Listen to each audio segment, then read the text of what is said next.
జిల్లా కలెక్టర్ కార్యాలయంలో కలెక్టర్ గారిని కలిసి ఈ జిల్లాకు గత ప్రభుత్వంలో మంజూరైనటువంటి కృషి విజ్ఞాన కేంద్రము దాని యొక్క నిర్మాణం కోసం మంజూరు చేసినటువంటి గత ప్రభుత్వంలో మంజూరు చేసినటువంటి జీవో కాపీలను చూపించి ఈ జిల్లాలో రైతులకు వ్యవసాయ రంగానికి ముఖ్యంగా హార్టికల్చర్, అగ్రికల్చర్, సిరికల్చర్కి సంబంధించి రైతులకు ఎన్నో అవగాహన కార్యక్రమాలు నెలకొల్పేదాని కోసం గత ప్రభుత్వం మంజూరు చేసినటువంటి కృషి విజ్ఞాన కేంద్రాన్ని ఖచ్చితంగా పుట్టపర్తి చుట్టుపక్కల ప్రాంతంలోని 18 నుంచి 20 కిలోమీటర్ల పరిధిలో పెట్టాలని గత ప్రభుత్వం జీవో కూడా ఇచ్చింది.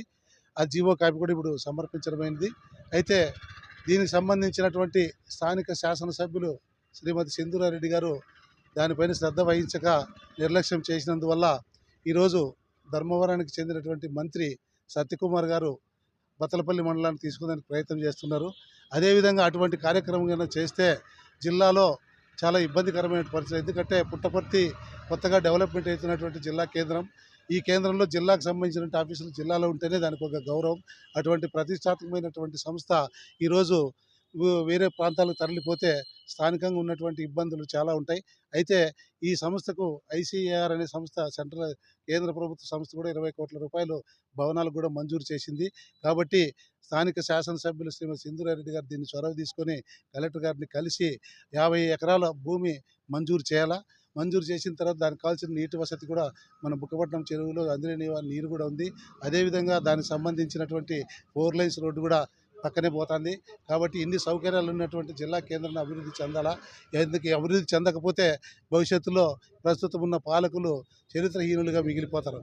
కాబట్టి ఈరోజు విన్నవించడం అనేది ఖచ్చితంగా అది వచ్చిన తర్వాత, ఎందుకంటే బత్తలపల్లి మండలం అనేది అనంతపురానికి 20 కిలోమీటర్ల దగ్గర ఉంటుంది. ఇటు నంబులపూలుకుంట కానీ, అటు మడకసిర కానీ, ఇటు హిందూపురం కానీ, ఇటువంటి ప్రాంతాలకు చెందినటువంటి రైతులు అవగాహన కార్యక్రమాలు కానీ, ట్రైనింగ్ క్లాసెస్ కానీ, ముఖ్యంగా యువతకు ట్రైనింగ్ క్లాసెస్ కానీ, స్త్రీలకు ఎన్నో కార్యక్రమాలు ఉంటాయి. ఇవన్నీ చేయాలంటే అక్కడి నుంచి రావాలంటే ఇబ్బంది అవుతుంది. జిల్లా కేంద్రం అభివృద్ధి చెందాలా. ఈ పుట్టపర్తికి ఈరోజు 4 లైన్స్ రోడ్డు వచ్చింది. అందరినీ నీళ్ళు వచ్చినాయి. ఎన్నో సౌకర్యాలు భగవాన్ సత్యసాయిబాబా గారు ఎన్నో కార్యాలయాలు కూడా ఇచ్చినారు. దాని తగ్గట్టు వచ్చిన ప్రభుత్వ కార్యాలయాలు నెలకొల్తే భవిష్యత్తులో ఎంత అభివృద్ధి చెందాలని కోరుకుంటూ, ఈ ప్రభుత్వం చెప్పినటువంటి ఈ చేసే కార్యక్రమాలు చేయకోకుండా, వచ్చిన కూడా చేయకోకుండా ఈరోజు మోసపు వాగ్దానాలతో ప్రభుత్వాన్ని చేస్తున్నారు. కాబట్టి దయచేసి వ్యవసాయ రంగాన్ని, రైతులను ఆదుకునేదానికి ఖచ్చితంగా ఈ యొక్క కృషి విజ్ఞాన కేంద్రం ఏర్పాటుకు కృషి చేయాలని చెప్పి కోరడమైంది. తర్వాత ఇదే జిల్లాకు చెందినటువంటి చాలా రకాలుగా ఇబ్బందులు పడి పంట పండిన తర్వాత అమ్ముకునే పరిస్థితి లేకుండా రోడ్ల పాలు చేస్తున్నారు. అదేవిధంగా చిత్తూరు జిల్లాలో కూడా మీకు తెలుసు, ఈ తోతాపురి అనే మామిడి చెట్లు కూడా మామిడి కాయలు లారీలు రోడ్ల వెంబడి పారేస్తున్నారు. అదేవిధంగా ఇప్పుడు ఈ జిల్లాలో 20,000 హెక్టార్లు మామిడి తోటలు ఉన్నాయి. ప్రతి రైతు, చిన్న సన్నకారు రైతులు ప్రతి ఒక్కరు దాని మీదనే ఆధారపడ్డారు. అయితే పంట పండించిన తర్వాత అమ్ముకునే మార్కెటింగ్ సౌకర్యం లేదు. అదేవిధంగా గిట్టుబాటు ధరలు లేదు. ఇవన్నీ లేని దానివల్ల చాలా ఇబ్బంది పడుతున్నారు. కాబట్టి ప్రభుత్వం కూడా రైతులకు జరిగే రోజులు ఈ సంవత్సరం పంటలు అయిపోయి నష్టపోయినారు. దానికి సంబంధించిన ప్రతి రైతుతో కూడా ఎక్కువ మందితో ఇన్సూరెన్స్ ప్రీమియం కట్టించుకున్నారు. గత ప్రభుత్వంలో వ్యవసాయ పంటలకు ప్రభుత్వమే నిర్వహించేది, డబ్బు కట్టేది. అయితే ఈ ప్రభుత్వం వచ్చిన తర్వాత రైతులు డబ్బులు కట్టాలని తర్వాత చాలామంది రైతులు ఈరోజు మామిడి తోటలకు కూడా ఇన్సూరెన్స్ కట్టినారు.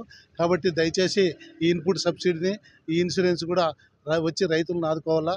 జరిగే రోజుల్లో వచ్చే సంవత్సరానికి ఈ ఎరువులు కానీ, మందులు కానీ సబ్సిడీ పైన కూడా సప్లై చేయాలని చెప్పి కలెక్టర్ గారిని కోరడమైనది. కాబట్టి దయచేసి రైతాంగాన్ని ఆదుకొని, ముఖ్యంగా హార్టికల్చర్ హబ్ అని ప్రభుత్వం రకరకాల గొప్పలు చెప్తుంది, కానీ చేసేది అయితే శూన్యం. ఈరోజు రైతులు రోడ్ల పాలైనారు. జరిగే రోజుల్లో ఖచ్చితంగా రైతు బాగుపడాలా. ముఖ్యంగా హార్టికల్చర్ అభివృద్ధి చెందాలంటే ఖచ్చితంగా ప్రభుత్వం నుంచి వచ్చే రైతులకు ఇవ్వాలని కోరుకుంటూ ఇన్సూరెన్స్ తప్పకుండా మంజూరు చేయవలసిందిగా కోరడమైనది.